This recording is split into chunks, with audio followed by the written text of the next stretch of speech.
찬양 감사합니다. 우리 잠깐 기도하시죠. 하나님 감사합니다.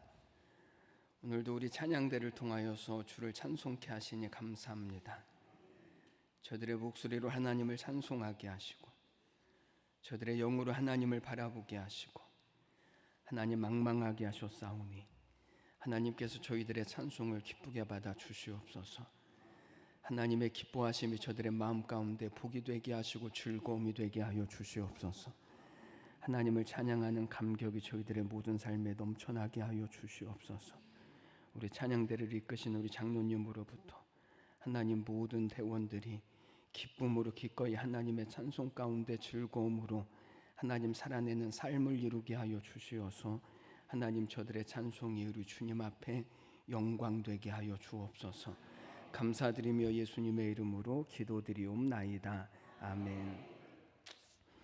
자, 우리 고백하겠습니다. 우리가 하나님이 기뻐하시는 교회, 성도가 행복한 교회입니다. 시작.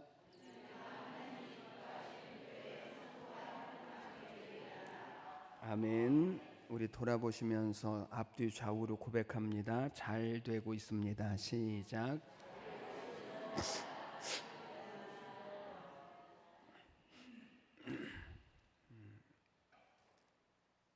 믿음의 고백대로 되시기를 주님의 이름으로 축복합니다. 예수님을 믿고 우리가 이 땅에서 누리는 축복 중에서 가장 큰 축복이 무엇입니까? 여러분은 예수님을 믿고 받은 축복 중에서 가장 큰 축복은 뭐라고 생각을 하십니까?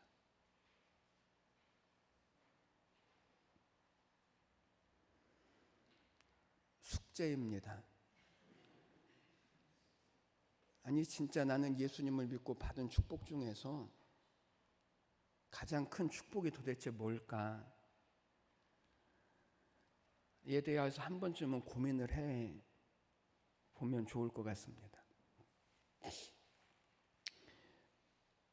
우리가 예수를 믿고 이 땅에서 누리는 축복 중에서 가장 큰 축복은 성령님께서 우리 안에 계신다라는 것입니다.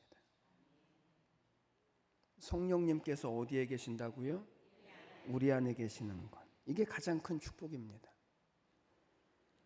어떤 목사님의 간증을 들었습니다. 그 교회에 나오시는 어떤 권사님이 계신데 이분은 매일같이 새벽 예배를 나오십니다. 한 20분 정도 걸어서 새벽 예배를 나오시는데, 그런데 어느 날 새벽 예배 나오다가 교통사고를 당했습니다. 그래서 발목이 골절이 되어지고 갈비뼈도 서너 개가 골절이 되어지고 타박상 같은 거는 말할 수도 없고요. 그래서 병원에 깁스를 하고 누워 있습니다. 이런 일이 일어나면 보통 사람들은 뭐라고 생각을 하죠? 뭐라고 생각할까요? 야, 위험해서 새벽 예배도 이제는 못 나가겠어. 만약에 우리 부모들이 새벽 예배에 나오다가 교통사고를 당했으면 자녀들이 뭐라고 말하냐면 이럴 거예요. 엄마, 이제는 새벽 예배에 나가지 마.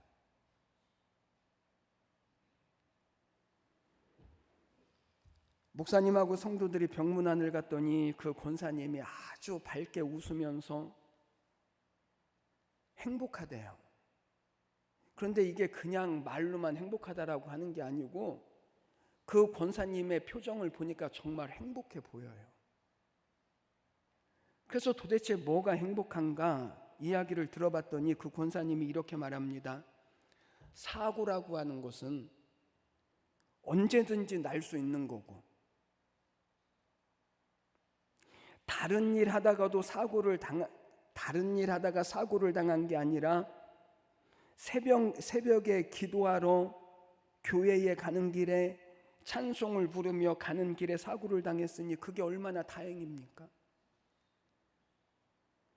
다른 일을 하다가도 얼마든지 사고를 당할 수 있는데, 그런데 찬송하면서 기도하러 가다가 내가 사고를 당했으니 그러니 얼마나 다행입니까?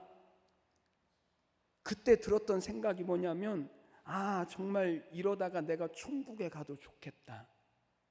이런 생각이 정말 들었다는 거예요.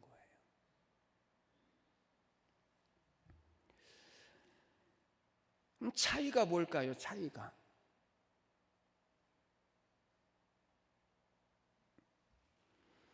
여러분, 성령님께서 우리 안에 계신다라고 하는 것은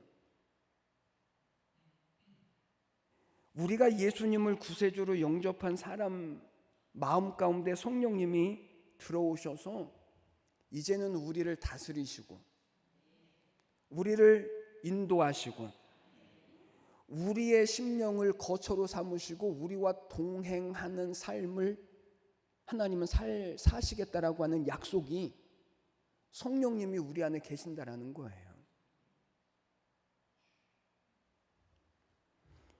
여러분, 성령님이 예수를 믿는 사람 마음 가운데 오신다라고 하는 것은요, 구약시대 때는 없었던 굉장한 축복이죠. 아브라함에게도 이런 것이 없었습니다. 모세에게도 없었습니다. 다윗에게도 없었습니다.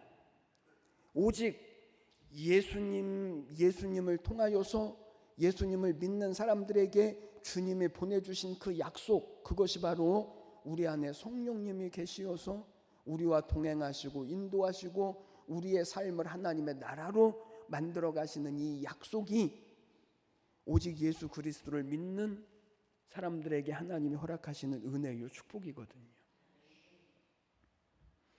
그러면 왜 성령님께서 믿는 사람들의 마음속에 들어와 계시는가? 그 이유는 이것입니다. 우리를 성화에 이르도록 인도하시기 위함입니다.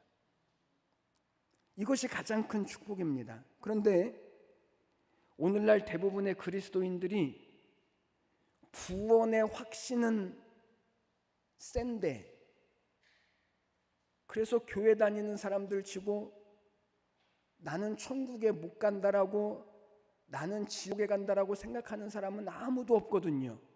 다 천국에 갈 줄 알죠. 구원의 확신은 다 가지고 있습니다. 그런데 성화에 대하여서는 사람들이 별로 관심이 없습니다. 그러나 오늘 성화라고 하는 것이 무엇인지를 저희들이 알게 되어지면 아마 깜짝 놀랄 것입니다. 왜 하나님은 성령님을 우리에게 보내주셔서 우리로 하여금 이 성화의 삶을 살게 하시는가? 이 로마서 8장이 왜 모든 성경 가운데 가장 중요한 보석과 같은 그런 진리가 되어지는지를 오늘 저희들이 보게 되시기를 주님의 이름으로 축원해 드립니다. 그럼 성화가 뭘까요? 아니, 성화가 뭔데? 도대체 하나님은 우리 마음 가운데 성령님을 보내주셔서 우리로 하여금 이 성화의 삶을 살게 하시는 걸까요? 성화가 무엇입니까? 착하게 사는 것, 도덕적인 삶을 사는 것, 아니면 거룩하게 사는 것, 성화가 무엇입니까? 묻습니다. 여러분들 중에 나 예수 믿었으니까 나 착하게 살고 싶어 하시는 분 있으면 손 들어 보십시오.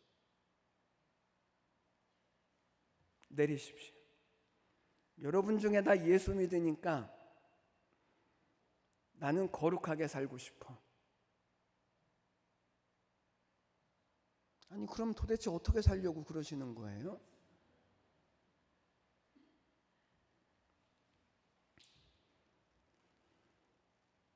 예수 믿는 사람들 가운데 착하게 살고 싶은 사람 별로 없습니다. 예수 믿는 사람들 가운데 거룩하게 살고 싶어 하는 사람들 별로 없습니다. 왜 그럴까요? 착하게 살면 손해보고 맨날 욕만 얻어먹고, 거룩하게 살면 힘들기만 하고 재미도 하나도 없고, 그러니 예수를 믿어도 착하게 살고 싶은 마음도 없고 거룩하게 살고 싶은 마음도 별로 없습니다. 그런데 여러분, 성화라고 하는 것은 예수 믿고 착한 사람이 되어지는 것이나 도덕적이고 윤리적인 사람이 되는 것이나 아니면 거룩한 삶을 살자라고 하는 것도 약간은 있지만 그것이 성화는 아닙니다. 성화라고 하는 것이 믿는 사람답게 좀 착하게 살고 믿는 사람답게 좀 거룩하게 살자.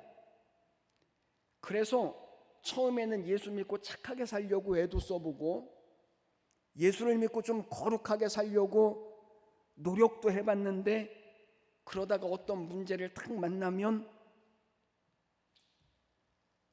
옛날 성질 도로 막 튀어나오고, 믿는 사람이 어떻게 믿음으로만 살아?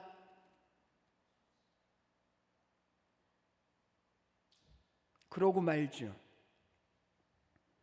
여러분, 성화라고 하는 것은 하나님의 자녀들이 어떻게 구원의 완성의 자리에 갈 것인가 하는 문제가 바로 성화입니다.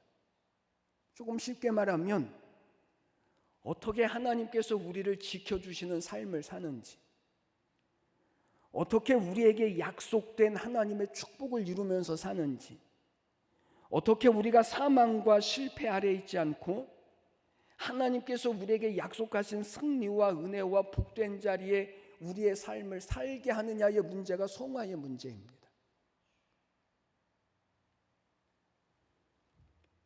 왜 우리에게 성화가 필요한가? 예수 믿고 천국만 가면 되는 것 아닙니까? 왜 성화가 필요하죠?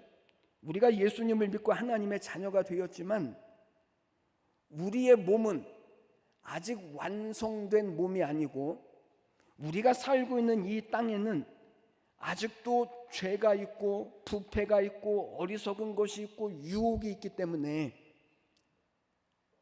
그래서 우리로 하여금 어떻게 이 죄와 싸워갈 수 있는지, 어떻게 이 구원의 완성된 자리로 우리로 하여금 가게 하시는지, 우리의 삶을 어떻게 하나님의 복과 그리고 승리의 삶을 살게 하시는지의 이 문제, 이것이 바로 성화의 문제예요.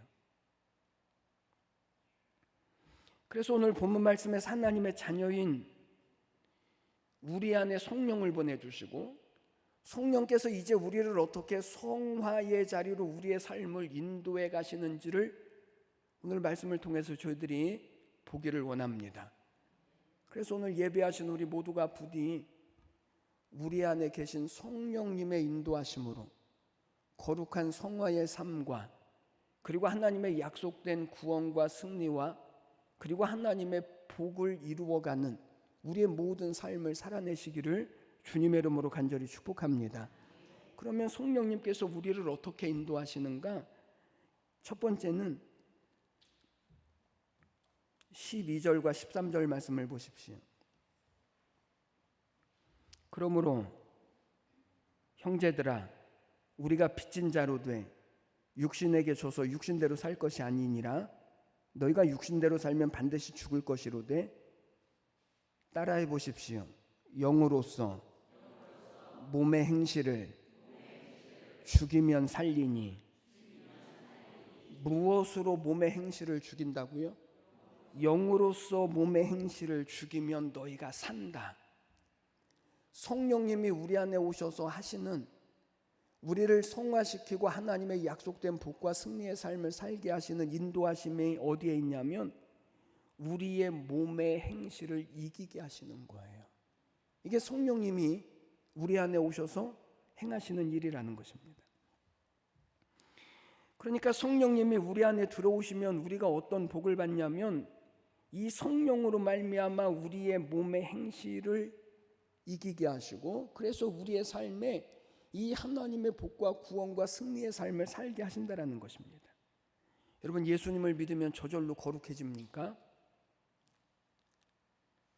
아닙니다. 구원받은 이후에 우리도 여전히 육신을 가지고 살고, 그리고 이 세상에 우리의 삶을 삽니다. 그래서 사람들이 뭐라고 오해를 하냐면, 교회 다니면 전부 다 거룩해지는 줄 알아요.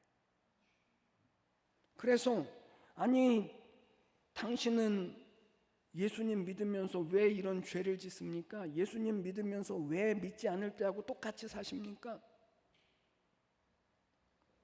구원받지 못한 것이 아니라 우리의 육신, 이 본성을 성령으로 말미암아 이겨야 되는데, 그런데 그렇지 못한 것입니다. 그런데 구원받기 전에는 육신의 본성과 싸워서 이길 힘이 없습니다. 그것은 우리의 능력으로 이길 수 있는 것 아닙니다. 그때는요, 양심적으로 살려고 노력하고, 그리고 거룩하게 살려고 노력하고, 그리고 윤리적으로 살려고 노력을 하지만, 그러나 그것이 우리의 본성을 이길 수 있다고요? 우리의 본성을 이길 수 없습니다. 그런데 성령님께서 우리 안에 들어오시면 우리의 육신은 변하지 않지만, 그런데 우리의 육신의 본성과 죄와 싸워서 이길 수 있는 힘이 생기기 시작합니다. 물론 그 싸움도 쉽지 않습니다. 우리의 본성과 싸우는 이것. 그런데 성령님께 우리가 순복하기만 하면 그분이 우리를 조금씩 성화된 자리로, 우리의 육신을 이기는 자리로, 그래서 마침내 하나님께서 다스리시고 승리케 하시고 복되게 하시는 이 삶으로 하나님이 우리를 이끌어 가십니다. 그래서 여기 중요한 것이 있습니다. 13절 말씀을 다시 한번 보십시오. 너희가 육신대로 살면 반드시 죽을 것이로되 영으로서 몸의 행실을 죽이면 살릴 것이다. 우리의 몸의 행실을 무엇으로 이길 수 있다고요? 영으로 이길 수 있다고요. 영으로. 여러분, 이 말은 중요합니다. 영으로서 몸의 행실을 죽이라고 하는 말은 내가 누구인지를 다시 확인하고 나의 삶을 육신의 본능과 육신의 요구대로 살지 말고 성령님께 순복하면, 성령님께 순종하면, 그러면 반드시 육신의 행실과 육체가 요구하는 것들을 이길 수 있다라는 것입니다. 다른 것으로는 이길 수 없다는 것입니다.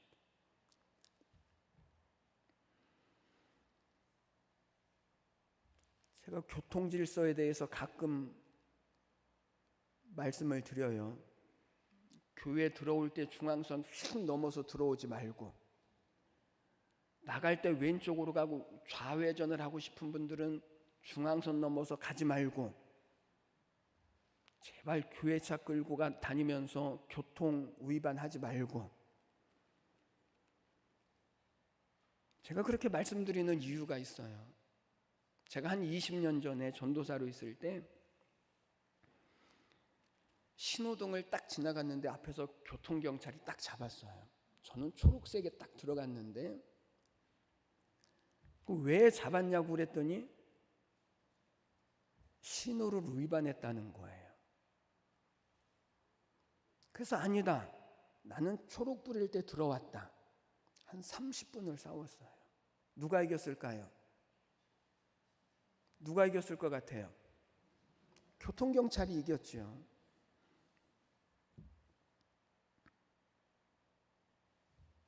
제가 그때 한 가지를 배웠습니다.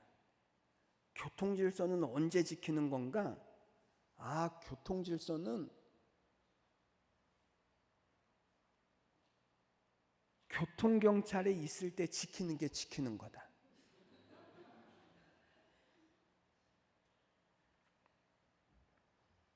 그러다가 어쩌다가 붙잡히게 돼서 딱지를 끊게 되면 제 마음속으로 어떤 생각을 하냐면, 안 들킬 수 있었는데 아깝다.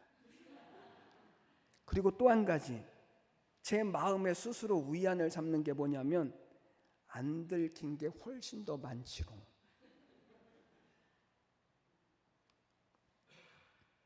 그러다가 목사가 되고 제 안에 양심이 발동되기 시작했습니다. 이러면 안 되겠다. 그래도 목사인데. 그래서 철저하게 교통질서를 지키려고 정말 애를 많이 썼습니다. 양심도 동원하고 목사라고 하는 이름도 동원하고. 그런데 그게 잘 될까요? 잘 안 될까요? 잘 안 돼요. 그런데 언제부터 그게 되기 시작했습니다. 아무도 없는 새벽,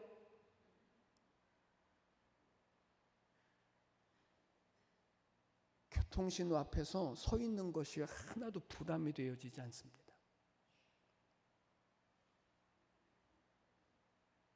어떻게 이것이 가능해졌을까?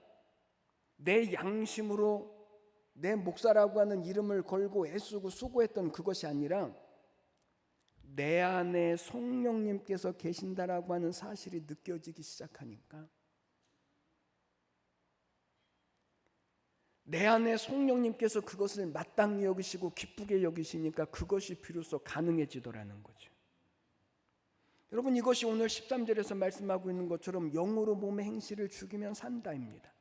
다시 말하면 우리의 몸이 요구하는 것, 우리의 몸의 욕구를 거절하고 성령님의 요구를 따르는 것입니다. 그러면 몸의 행실이 무엇입니까? 영으로 몸의 행실을 죽여라, 그러면 산다라고 말했는데 몸의 행실이 뭘까요? 우리의 몸이 도대체 요구하는 것이 무엇이길래 하나님은 성령으로 이 몸의 행실을 죽여야 너희가 산다라고 말씀하는 이유가 도대체 뭘까요? 갈라디아서 5장 말씀해 보면 이렇게 말씀합니다. 들어보십시오. 육체의 일은, 다시 말하면 몸의 행실은 분명하니 곧 음행과 더러운 것과 호색과 우상숭배와 주술과 원수 맺는 것과 분쟁과 시기와 분냄과 당짓는 것과 분열함과 이단과 투기와 술 취함과 방탕함이니 이런 일을 행하는 자들은 하나님의 나라를 유업으로 받지 못할 것이라. 육체의 행실이 뭐라고요? 몸의 행실, 우리의 육체가 우리에게 요구하는 것들이 뭐라고요? 성화라고 하는 것은, 성화는 착하게 사는 데 있지 않습니다. 성화라고 하는 것은 우리의 몸이 요구하는 것을 들어주지 않는 것입니다. 그리고 계속해서 뭐라고 말씀하냐면 오직 성령의 열매는 사랑과 희락과 화평과 오래 참음과 자비와 양성과 충성과 온유와 절제니 그리스도 예수의 사람들은 육체와 함께 이것들을 십자가에 못 박았느니라.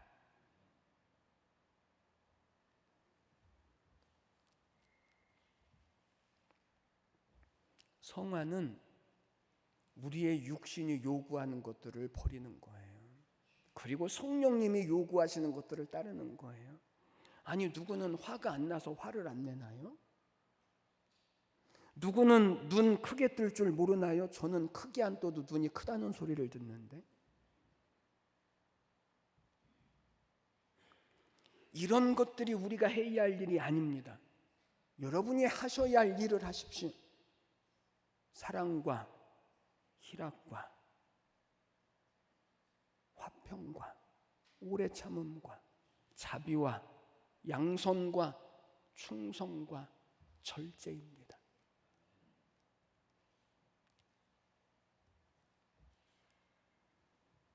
성령의 인도하심을 받는 것, 내가 누구입니까? 내가 어디로 가는 사람입니까? 내 안에 계신 분이 누구십니까? 그러니 나는 내 육체의 소욕과 육체의 몸의 행실을 쫓아 사는 사람이 아니라 나는 성령님으로 사는 사람, 일때 비로소 우리의 삶을 하나님이 다스리시고 승리케 하시고 구원으로 이루어 가시는 이 거룩한 삶과 복된 삶을 하나님이 우리의 삶 가운데 이루어 가십니다. 두 번째, 성령님이 우리 안에 오셔서 무슨 일을 행하시냐면 15절 말씀을 보십시오. 너희는 다시 무서워하는 종의 영을 받지 아니하고 양자의 영을 받았으므로 우리가 아빠 아버지라 부르짖느니라. 성령님이 우리 안에 들어오실 때 어떤 일이 일어나냐면 하나님을 누구라고 불러요? 아빠 아버지라고 부르는 일이 일어나는 거예요. 여러분, 여기 15절에서 두 개의 영이 나오죠.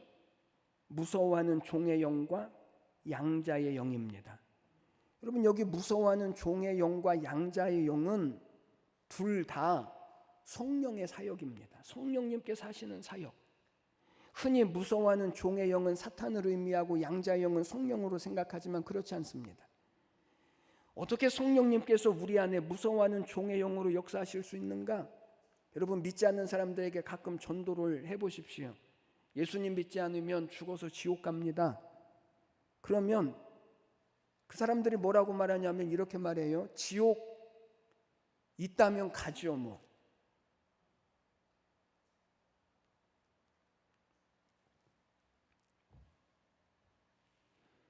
여러분, 이렇게 말하는 사람들을 보십시오. 죄인이라고 하는 사실과 그리고 이 죄인들이 반드시 들어가게 될 지옥에 대해서 이 사람들에게는 뭐가 없냐면 두려움이 없습니다. 두려움. 지옥 가게 되면 가죠. 뭐.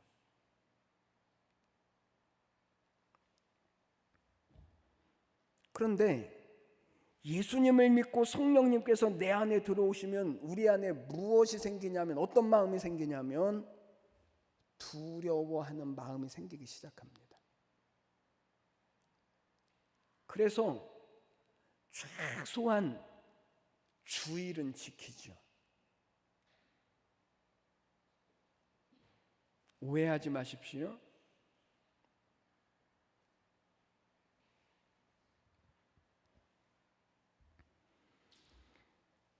일주일 내내 예배하고 기도하고 그리고 하나님께 붙잡혀 살기는 싫고 천국은 가야 되겠고, 여러분, 이게 제가 나쁜 의미로 말씀드리는 게 아니고요, 이것이 내 안에 성령께서 간섭하고 있다라고 하는 증거라는 거예요. 예수 안 믿는 사람들은 지옥 두려워하지 않습니다. 죄를 짓는 것 두려워하지 않습니다. 오직 지옥을 두려워하는 사람은, 죄를 두려워하는 사람은 어떤 사람이냐면 우리 안에 성령님이 계신 사람입니다. 성령님. 이게 성령님께서 주시는 사역이에요. 여러분, 이 마음이 없으신 분들은 예배 끝나고 목양실로 오셔서 꼭 상담을 받으십시오.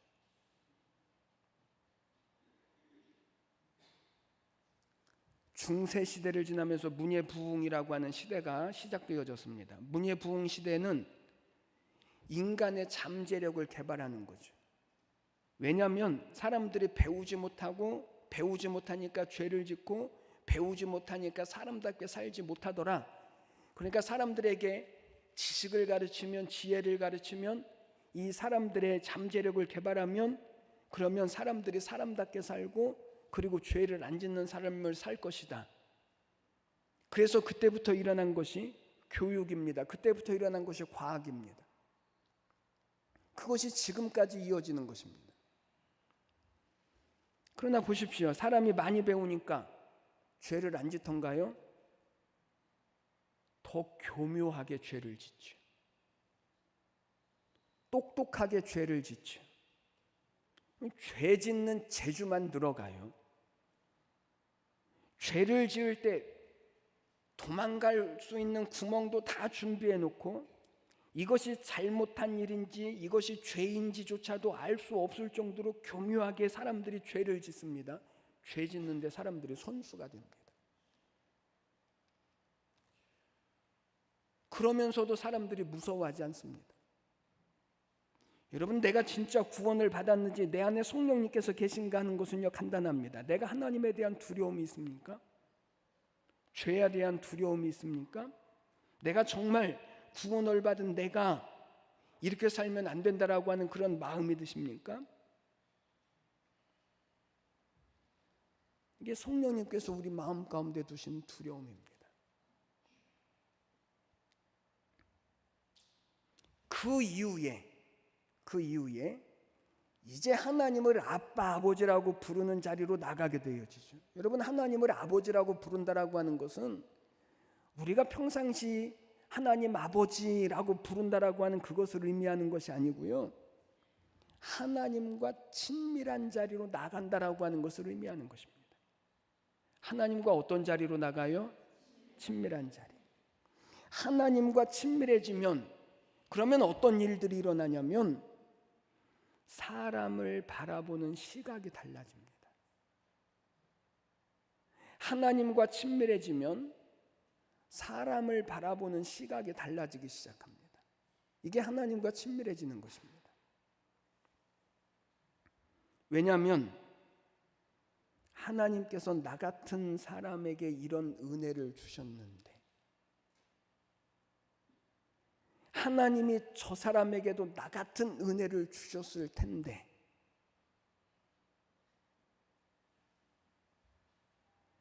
전에 나도 그랬었는데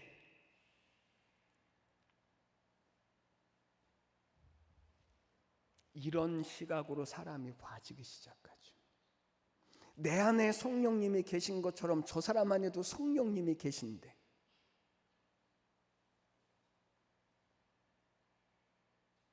전에는 내가 미워하는 사람을 생각하면서 기도하면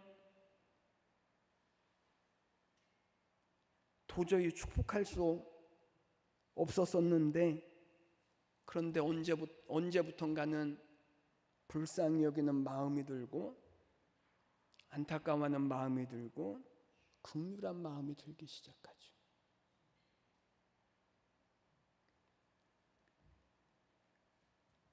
그럴 때 비로소 우리의 심령이 하나님의 마음에 맞는 삶, 하나님이 우리 안에 계셔서 이제 하나님의 나라들을 이루어가게 하시는 이 거룩한 삶, 인도하시는 삶, 성화되어지는 삶을 성령님께서 우리를 통해서 살게 하시는 거예요. 성령님이 우리 안에 들어오실 때 하나님과 아주 친밀한 자리, 하나님을 그냥 아버지라고 부르는 것이 아니라 아빠, 아버지라고 부를 수 있는 이 친밀함, 그것이 우리의 모든 삶에 나타나는 성화요, 그리고 하나님의 약속한 복과 은혜를 이루어가는 삶을 살게 하시는 축복인 거예요. 세 번째, 성령님께서 우리 안에 들어오실 때 상속자의 삶을 살게 하십니다. 17절, 자녀이면 또한 상속자 곧 하나님의 상속자요 그리스도와 함께한 상속자니 우리가 그와 함께 영광을 받기 위하여 고난도 함께 받아야 할 것이니라. 성화를 이루어가야 하는가? 왜? 그 목적이 바로 여기에 있습니다. 우리가 얻은 구원은 거룩하게 살지 않는다고 해서 취소되어지지 않습니다. 내가 성화의 삶을 살지 않는다고 해서 그것이 없어지는 것 아닙니다. 그러면 왜 굳이 성화가 필요할까? 왜 우리 안에 성령님을 보내주셨을까? 하나님의 목표가 바로 나이기 때문에 그렇습니다. 하나님의 목표가 나입니다. 나. 우리를 거룩하게 살게 하고 그리고 성화의 삶을 살게 하는 목표, 그게 나입니다. 하나님의 영광의 목표가 나요, 하나님의 영원한 생명의 목표가 나입니다. 그런데 그것을 우리에게만 맡겨놓으면 우리는요 다 실패하거든요.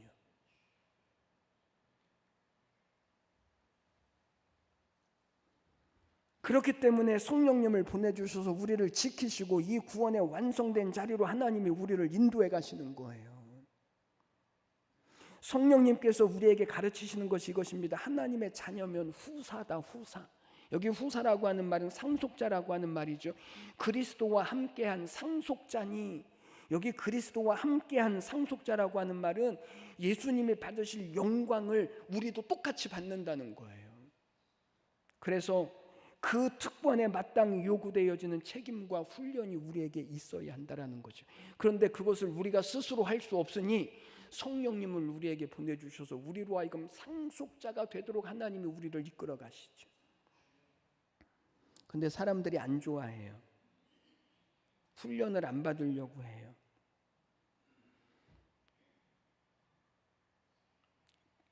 그냥 편안하게 믿으려고 해요.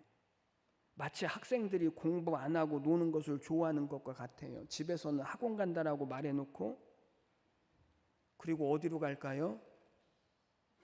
예전에 다 해봤잖아요. 그리고 어디로 갈까요?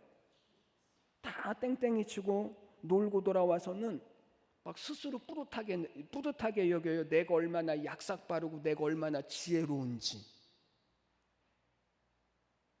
그걸 하나도 두려움과 그리고 고민으로 여기질 않아요. 신앙이 그래요. 성화라고 하는 데 대한 이 거룩한 부담감, 왜 하나님은 우리 안에 성령님을 보내주셨는지, 도대체 성화된다라고 하는 것이 무엇인지,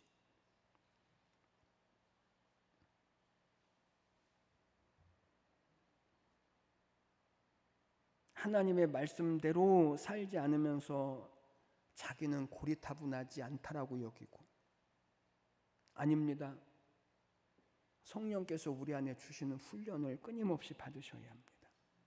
때로는 고난을 감수하면서까지도 이 길을 가야 합니다. 오늘 17절 말씀은 무조건 고난을 받으라고 하는 말씀이 아닙니다. 결국은 우리가 영광 받을 것이 정해져 있습니다. 그리스도와 함께 우리는 이미 상속자입니다. 예수님이 영광 받으시는 것처럼 우리도 다 영광 받을 것이 정해져 있습니다. 우리는 승리할 것입니다. 그러니 기꺼이 그 길을 가라는 거죠. 고난 받으라가 아닙니다. 기꺼이 가라죠. 사도 바울이 이렇게 고백했습니다. 죽는 날까지 선한 싸움을 싸우고 나의 달려갈 길을 마치고 믿음을 지켰으니 그러니 이제 후로는 그날에 주님께서 나에게 준비하신 생명의 면류관을 주실 것이요. 여러분, 이게 신앙생활입니다. 이 싸움을 안 하면, 성화의 삶을 살지 않으면 우리는요 조금 편하게 살 수 있습니다. 그러나 그 길이 어리석은 길이죠. 축복의 길이 아니죠. 세상을 이기는, 우리에게 약속된 하나님의 분복을 이루는 길이 아닙니다. 하나님의 은혜로 허락하신 구원과 승리의 자리로 나갈 수 없습니다. 성화는 그 자리로 나가게 하는 삶이에요. 우리에게 약속한 분복, 우리 각 사람에게 하나님께서 허락하신 복을 이루어가게 하시는 삶의 자리가 성화의 자리요. 그 일을 위하여서 우리 안에 성령님을 보내주셨으니 몸의 행실을 따라서 살려고 하지 마시고 누구를 따라 살아요? 성령님을 따라서 살아요. 성령님을. 그러면 성령님께서 그 영광의 길로, 그 승리의 길로, 그 축복의 길로 하나님께서 우리의 삶을 이끌어 가실 것입니다. 저는 그 은혜와 축복이 오늘 우리 모두에게 나타나고 이루어지시기를 주님의 이름으로 간절히 축복합니다. 기도드리겠습니다. 하나님 아버지 감사합니다. 오늘도 우리를 붙드시고 하나님의 자녀로 부르셔서 하나님 주의 말씀 앞에 서게 하셨사오니 하나님 오늘도 우리 안에 계신 성령님께서 하나님 무서워하는 종의 영의 자리에서 이제는 아빠 아버지라고 부르는 친근한 자리, 하나님의 승리와 약속과 구원의 복을 우리의 삶 가운데 이루어 가시도록 육신의 행실을 쫓아 살지 아니하고 성령을 쫓아 사는 우리의 모든 삶이 되게 하여 주시옵소서. 감사드리며 예수님의 이름으로 기도드리옵나이다. 아멘.